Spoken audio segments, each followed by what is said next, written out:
குரு வாழ்க, குருவே துணை, குரு அடி போற்றி.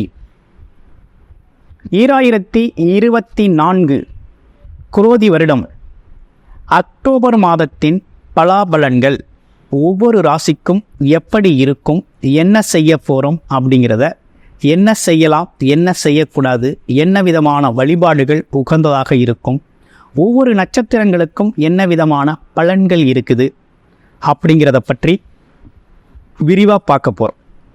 அந்த வகையில் இப்போ பார்த்தீங்கன்னாக்க இந்த மாதத்தோட சிறப்புகள் என்னென்ன இருக்குது அப்படிங்கிறத பற்றி நம்ம முதல்ல பார்க்கணும். இப்போ அக்டோபர் 2ஆம் தேதி அப்படின்னு எடுத்துக்கிட்டோம்னா அமாவாசை திதி வருது. இந்த அமாவாசை நன்னாள் அப்படிங்கிறது பார்த்திங்கன்னா முன்னோர் வழிபாடு, குலதெய்வ வழிபாடு, பித்திருக்கள் வழிபாட்டுக்கு உகந்த நாட்களாக இருக்குது. அடுத்து அக்டோபர் 3ஆம் தேதி பார்த்திங்கன்னா நவராத்திரி பூஜைகள் ஆரம்பம். அக்டோபர் 11ஆம் தேதி அப்படின்னு எடுத்துக்கிட்டோம்னா சரஸ்வதி பூஜை, ஆயுத பூஜை அப்படிங்கிற ஒரு விஷயங்கள் பூஜை ஆரம்பம். அன்னைக்கு தான் அந்த பூஜைகள் செஞ்சு வழிபாடு செய்யக்கூடிய ஒரு நாள். அடுத்து அக்டோபர் 17 அப்படிங்கிறது பௌர்ணமி திதி. திரு அண்ணாமலையாரை வழிபடக்கூடிய, கிரிவலம் சென்று வழிபடக்கூடிய, முழு அருளை பெறக்கூடிய ஒரு நல்ல நாள், அம்மனுக்கு உகந்த நாளாகவும் இருக்குது. இப்படிப்பட்ட விசேஷ தினங்களோடு இருக்கக்கூடிய இந்த நாட்களில் 21 அக்டோபர் 21, 24 பார்த்தோம்னாக்க சுமுகூர்த்த தினங்களாக வருது. அடுத்து அக்டோபர் 28 வாஸ்து நாள். புது வீடு கட்டணும் அப்படின்னா வாஸ்து குறிக்கிறதுக்கு மிகவும் உகந்த நாளாக இருக்குது. அடுத்து அக்டோபர் 31 தீபாவளி திருநாள் பண்டிகை அப்படிங்கிறது அன்னைக்கு தான் வருது. இப்படிப்பட்ட சிறப்புகளோட இந்த மாதம் தொடங்குது. அது மட்டும் இல்லைங்க, 4 விதமான கிரக பெயர்ச்சிகள் அப்படிங்கிறதும் இந்த அக்டோபர் மாதத்தில் வருது. புதன் பகவான் பார்த்தோம்னா அக்டோபர் 10ஆம் தேதி பெயர்ச்சி ஆகிறார். சுக்கிர பகவான் 13ஆம் தேதி பெயர்ச்சி ஆகிறார். செவ்வாய் பகவான் அப்படிங்கிறவர் 20ஆம் தேதி பெயர்ச்சி ஆகிறார். இதுக்கு இடையில சூரிய பகவான் அப்படிங்கிறவர் அக்டோபர் 14ஆம் தேதி பெயர்ச்சி ஆகிறார். இப்படிப்பட்ட பெயர்ச்சிகளை வைத்துக்கொண்டு என்ன விதமான பலாபலன்கள் இந்த அக்டோபர் மாதத்தில் இருக்க போகுது அப்படிங்கிறத டீட்டெயில்டாக விரிவாக நம்ம பார்க்க போகிறோம்.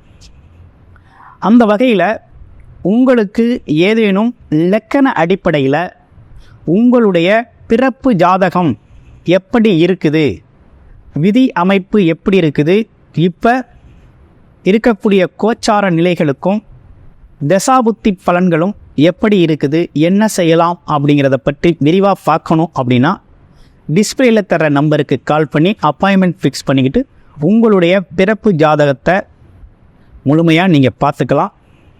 இப்போ நம்ம பார்க்க போகிறது ஒவ்வொரு ராசிக்குமான கோச்சார பொது பலன், அக்டோபர் மாதத்திற்கான பொது பலன்களை நம்ம இப்போ பார்க்க போகிறோம். அந்த வகையில் இப்போ உங்களுடைய ராசிக்கு எப்படி இருக்குது அப்படிங்கிறத இப்போ நம்ம விரிவாக பார்க்குறோம். வாங்க பார்ப்போம்.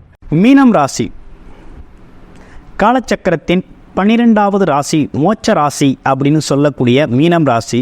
ராசி அதிபதி அப்படின்னு சொல்லக்கூடிய குரு பகவான் 3ஆம் இடத்துல மறைந்து வக்ரகதி நிலையில் அக்டோபர் 10ஆம் தேதியிலிருந்து இருக்கிறார்.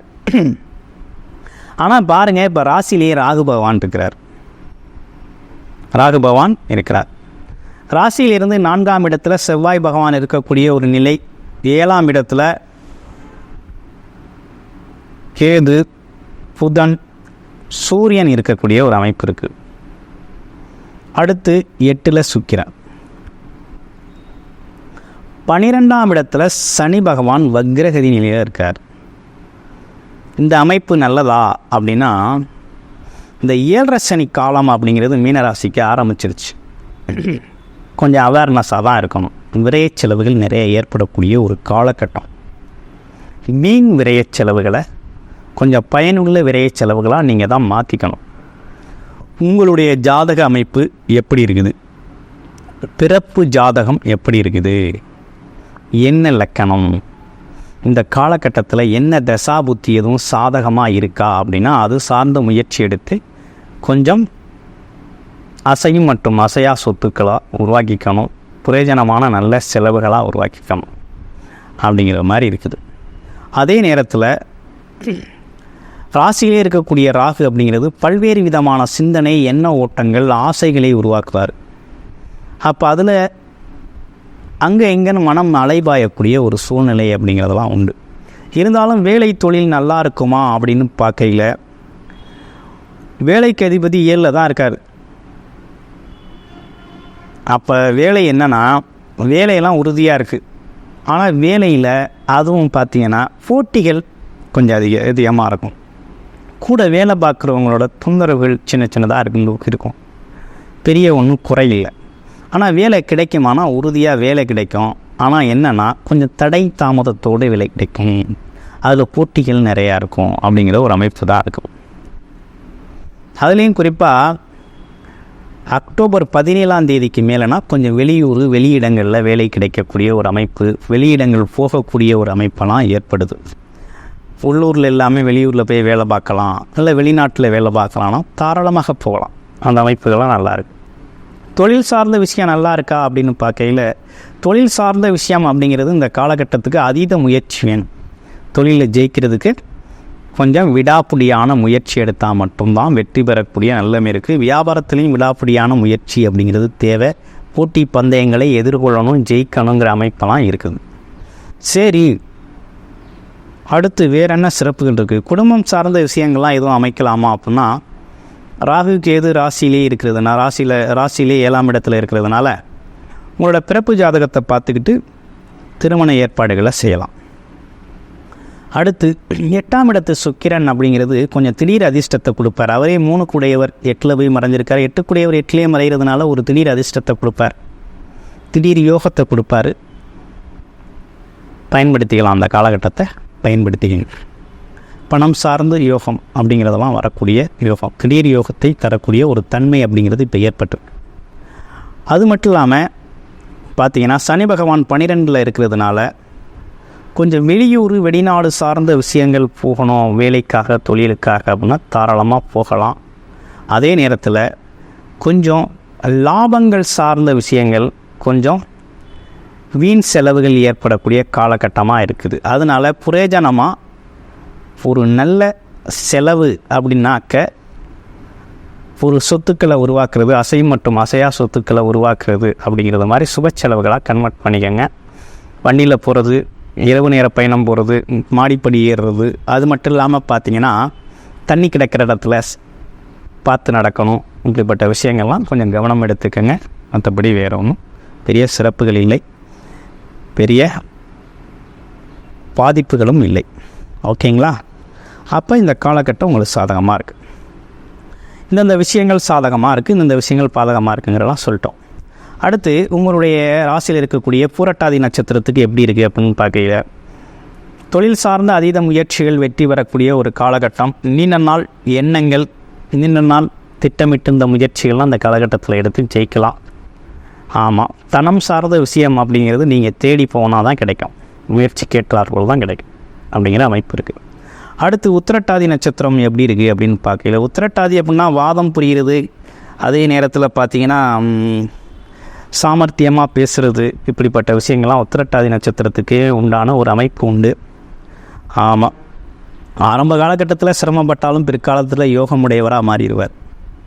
இப்போ எப்படி இருக்குது அப்படின்னா, சனி பகவான் வக்ரம் பெற்று 12ஆம் இடத்துல இருக்கார். கொஞ்சம் உள்ளூரில் இல்லாமல் வெளியூரில் போய் வேலை தொழில் வருமானத்திற்காக வெளியூரில் போய் இருந்தாங்க அப்படின்னா கொஞ்சம் நல்லா இருக்குது. உடல் ஆரோக்கியத்தில் கூடுதல் கவனம் எடுத்துக்கங்க. மற்றபடி வேறங்கள எதிர்மறை எண்ணங்களை கொஞ்சம் மாற்றிக்கணும். யோகா, தியானம் போன்ற விஷயங்களில் ஆக்டிவிட்டியில் ஈடுபடுங்க. அடுத்து பாருங்கள், ரேவதி நட்சத்திரம் தர்ம சிந்தனை உடையவர்களாக இருக்காங்க. எதிரிகளாலும் பாராட்டக்கூடிய அளவில் புத்திசாலித்தனம் நிறைஞ்சு நிற்கும். யோசித்து செயல்படக்கூடிய ஒரு திறமை இருக்குது. ஆமாம், அதே நேரத்தில் பார்த்திங்கன்னா இவங்களை பொறுத்த வகையில் தர்ம சிந்தனை அதிகமாக இருக்கும். அதனால் ஒரு நல்ல விஷயந்தான். ஆனால் உங்களுக்கு எப்படி இருக்குது அப்படின்னா, கமிஷன் தொழில்கள், போட்டிகள், பந்தயங்களில் ஜெயிக்கக்கூடிய ஒரு திறமையெல்லாம் இருக்குது. அதே போல் கூட்டு தொழில்கள் சம்மந்தப்பட்ட விஷயங்களில் பார்த்திங்கன்னா கொஞ்சம் பேசி ஜெயிக்கலாம். அந்த ரியல் எஸ்டேட் தொழில்களில் ஜெயிக்கிறது, அரசு சார்ந்த ஒப்பந்தங்களில் கொஞ்சம் வருமானத்தை எதிர்பார்க்கறது, அதே போல் ஆன்மீக துறைகளில் ஈடுபட்டாக்க கொஞ்சம் பிரபலமாக்குறது, இப்படிப்பட்ட விஷயங்கள்லாம் அந்த காலகட்டத்தில் உண்டு. அப்போ உங்களுக்கான ஒரு முன்னேற்றம் அப்படிங்கிறது இந்த காலகட்டம் நல்லா தான் இருக்குது. உங்களுடைய பிறப்பு ஜாதகத்தில் என்ன விதமான தசாபுத்தி அமைப்பு போகுது அப்படிங்கிறத உறுதி பண்ணிக்கிட்டு, இதில் நம்ம கூறியதில் எது சார்ந்த விஷயத்தில் முயற்சி எடுத்தால் சாதகமாக இருக்கும் அப்படிங்கிறத பயன்படுத்திக்கங்க. அனைவருக்கும் நன்றி, வணக்கம்.